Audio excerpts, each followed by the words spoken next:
సాగునీటి సంఘాలకు నిర్వహించిన ఎన్నికలలో అన్ని స్థానాలకు కూటమి నేతలే కైవసం చేసుకున్నారు. అత్యధిక సంఘాలు ఏకగ్రీవమయ్యాయి. వైసీపీ ఎన్నికలను బహిష్కరించడంతో ఎక్కడా ఆ పార్టీ సానుభూతి పరులు పోటీకి దిగలేదు. దీంతో అత్యధిక సంఘాలను టీడీపీ కూటమి సానుభూతి పరులు దక్కించుకున్నారు.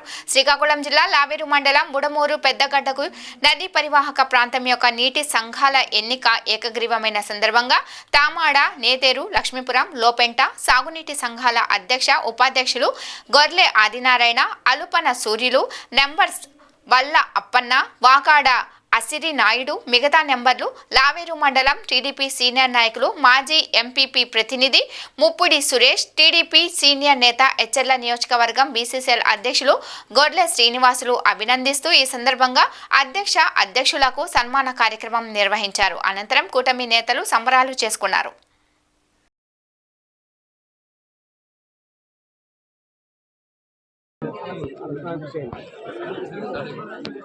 ఓకేనా రెడీ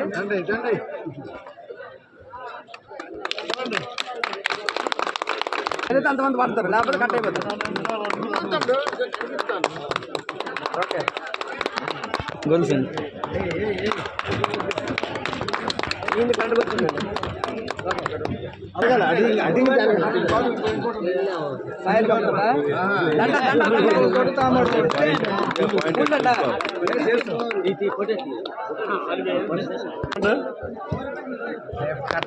సరిపోయిందా?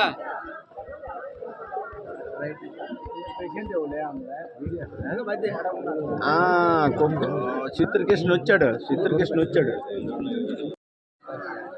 నిన్న జరిగిన పెద్దగడ్డ నదీ పరివాహక కాలువ యొక్క నీటి సంఘం ఎన్నికల్లో ఏకగ్రీవంగా మన ఈ తామాడ, లక్ష్మీపురం, నేతేరు అలాగే లోపెంటకు సంబంధించి డైరెక్టర్లు ఏకగ్రీవంగా ఎన్నుకొని వాళ్ళు కూడా అధ్యక్షులు, ఉపాధ్యక్షులు కూడా ఏకగ్రీవంగా ఎన్నుకొని ఈరోజు రైతుల శ్రేయస్కే మేము పాటుపడతామని ముందుకొచ్చి రైతులకి సకాలంలో నీరు అందించే విధంగా కాలువలు బాగు చేయడం కానీ, అలాగే చెరువులు గట్టను ఈ ప్రభుత్వం ద్వారా చంద్రబాబు నాయుడు గారు అలాగే స్థానిక ఎమ్మెల్యే ఈశ్వరరావు గారి ద్వారా నిధులు తెప్పించుకుని చెరువులన్నీ బాగు చేయించి రైతుల శ్రేయస్సే మా శ్రేయస్సు, రైతుల కోసం మనం అంతా కష్టపడి ఎట్టి పరిస్థితుల్లోనైనా ఇక్కడ పంటలు పండించే విధంగా రైతులు సుఖశాంతులతో ఉండాలంటే ఈ నీటి తీరువ ఖచ్చితంగా వచ్చే విధంగా చేయాలి. దానికి ప్రత్యేకమైన ప్రణాళికలు ఏవి అవసరమైతే అవి చేసి, అలాగే ఎమ్మెల్యే గారి ద్వారా ప్రభుత్వానికి కూడా విన్నవించి నిధులు తెప్పించి అధిక మొత్తంలో నిధులు తెప్పించి చెరువులన్నీ బాగు చేసి రైతుల సంక్షేమం మా సంక్షేమంగా పాటుపడతామని చెప్పి ఈరోజు ప్రజలందరూ కలిపి ఏకగ్రీవంగా ఇచ్చారు. అదే ఉత్సాహంతో ముందుకెళ్తాం. స్థానిక ఎమ్మెల్యే ద్వారా ఖచ్చితంగా మేము అభివృద్ధి పరుచుకుంటామని కూడా తెలియజేసుకుంటున్నాం.